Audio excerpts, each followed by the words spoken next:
Hi guys, welcome to my channel. So in today's video, I'm going to talk about a very vivid dream that I had that relates to shadow work and facing your shadows.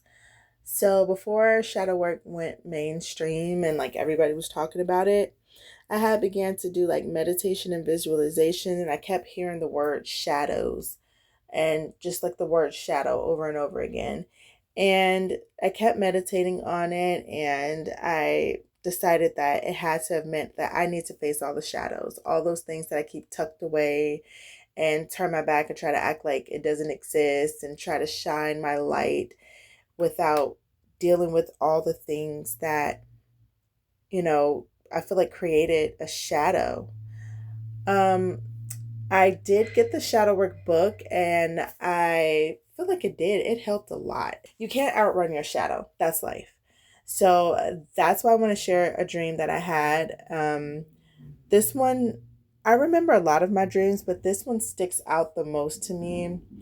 And I swear it was so vivid. It's like I was experiencing the dream in first person and also watching it in third person, which was very interesting. It was like I was having an outer body experience within my dream. So I was feeling everything that was happening and also watching it. So in the dream, I can remember that I was running down this long, very long, seemed endless type of hallway. And um, from first person, I could only see what was in front of me. But at the same time, I was looking behind me. So I'm running away from my own shadow in the dream. And in front of me, I can see just this long hallway that seemed like it was never going to end. The walls were yellow, there were lights above my head, and the doorknobs were all like this faded, rusty gold. Um, and I had something in my hand. I don't know if it was like a weapon, like a sharp weapon, or if it was like just a metal rod, something I found to kind of use as a weapon, or if it was a long key. Part of me feels like it was a key that can open all those many doors that I was going past.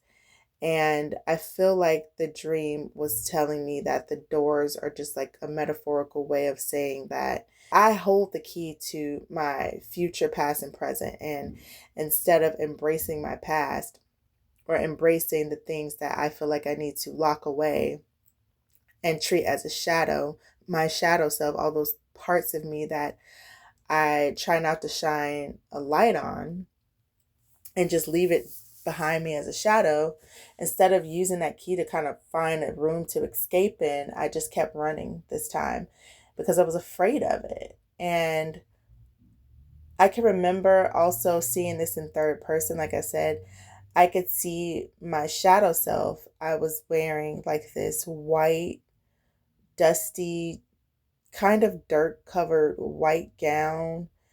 And my, like, you couldn't make out a face or anything, but I know it was my shadow self. And I can see my eyes, and they were just white. It was like pure light enveloped in a shadow form of myself wearing a white dress that had been stained and dirtied by dirt. And as the shadow glided through to chase me, because it was gliding, it wasn't running, to kind of like follow me, because I don't feel like it was chasing me, it was following me, because that's what shadows do. Um, it turned all those doors dark. So whenever the shadow made it past doors, and there was doors to the left and to the right, it turned everything dark and ghostly, just like it was in shadow form now. And I'm just running. I'm just like running frantically. I have this thing in my hand that I think is a weapon, but I'm not sure it's a weapon. And I don't really feel fear. I just feel anxious to get away from it. And I think that anxiety began to turn into fear. And in the dream, I can feel myself telling myself without actually using my mouth. It's like I was using my mind. I asked myself, why are you running? And then I told myself to stop. And as I'm telling myself this in third person, I'm experiencing it. I'm stopping my body. I can feel it. And part of me is like, if I stop, then my shadow will catch up to me. And that's in that moment, I knew that that's what it was supposed to do. So I stopped. I put my hand down. I never dropped the weapon, which is why I think it was a key. I stopped. I turned around. And as I stopped, I can feel my shadow stopped chasing me. It stopped when I stopped. And I turned around. I never looked at it. I hugged it. Like I gave it the warmest embrace, like a huge, it wasn't even a tight hug. It was just a really nice, reassuring hug. And in that moment, that third person version of me, it feels like it went into the shadow form of me. And I began to speak without using, again, there's no words being said, but there's like we're communicating like with our minds in a way. And I say our because like it's another form of me. And I was telling myself, my shadow self was telling me that that's what I needed. That's what I needed. And then I think that I dropped whatever was in my hand and then I like fully embraced my shadow self. And then I woke up. And that keeps sitting with me because part of me feels like I know exactly what it meant, but then I also feel like I'm still deciphering this dream.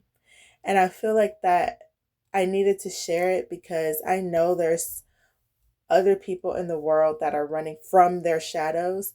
And I feel like the purpose of that, as I go deeper into opening my mind and going deeper within myself to find answers that I know that are there, I feel like I found the answer to one of my biggest struggles, which was trying to run from my shadow self, trying to run from my past, trying to run from all the things that turned me into a version of myself that sent me down my journey to healing and spirituality and to self discovery in the first place.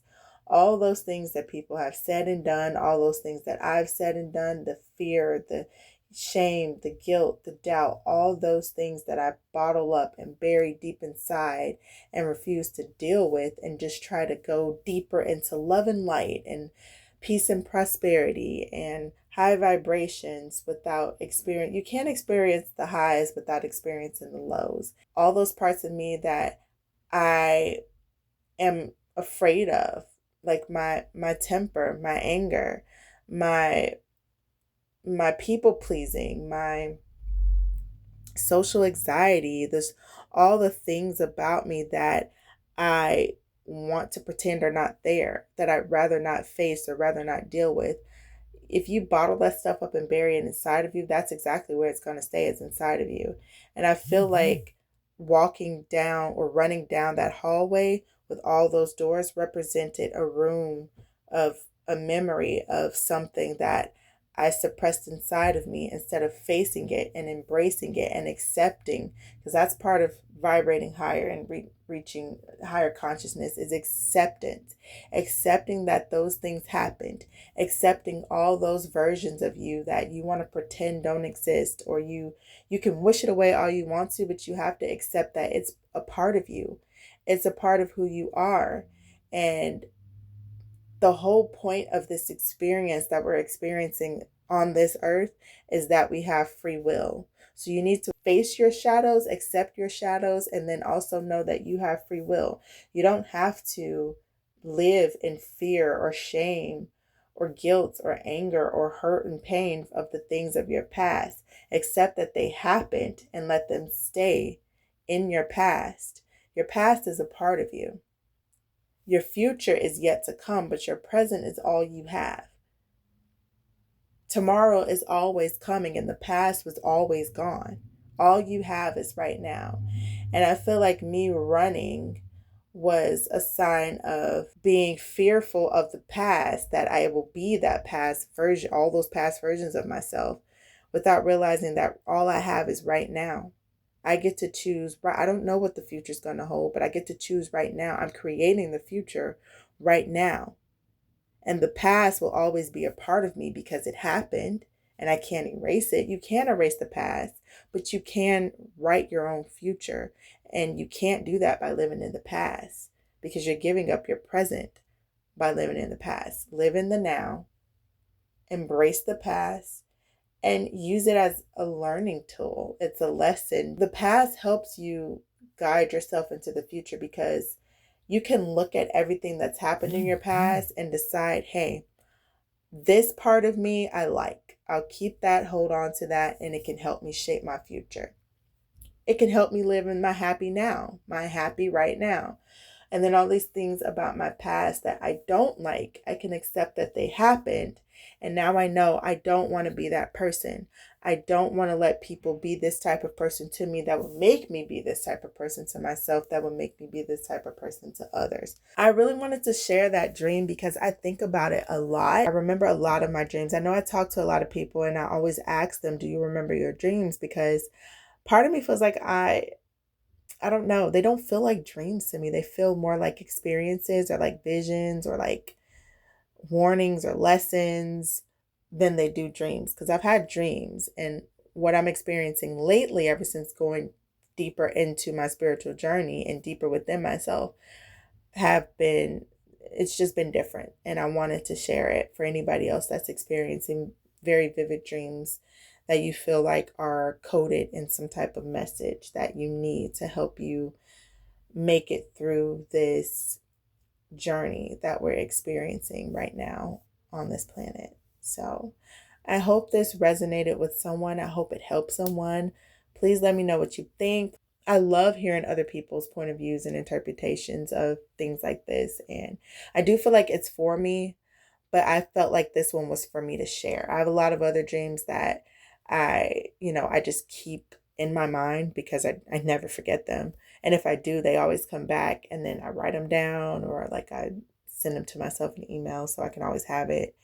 But this one I felt like I needed to share. You guys, let me know what you think about this, and I will see you guys in my next video. Thank you so much for watching, and bye-bye for now. The way for you to actually take control of your shadow side is by acknowledging your shadow side, acknowledging that you may not have healthy responses, in acknowledging that you may not have healthy habits or your patterns of behaviors are negative. Even for someone like myself who has done a lot of healing work, I still have to battle with my old self. Like, my old self comes up in situations that trigger me. My old responses of like maybe being an avoidant or running away or even reacting negatively. The best thing that I've been able to do was acknowledge those things that I'm still struggling with. And then when I'm in a situation in which that thing or behavioral trait comes about, I make sure that I acknowledge that behavior and see what I can do differently. Don't try to suppress your shadow side. Don't try to suppress these unhealthy habits or try to push them aside like they don't exist, because they do exist and they are aspects of your personality. And a lot of the times they're defense mechanisms for some of the trauma and the difficulties that you faced.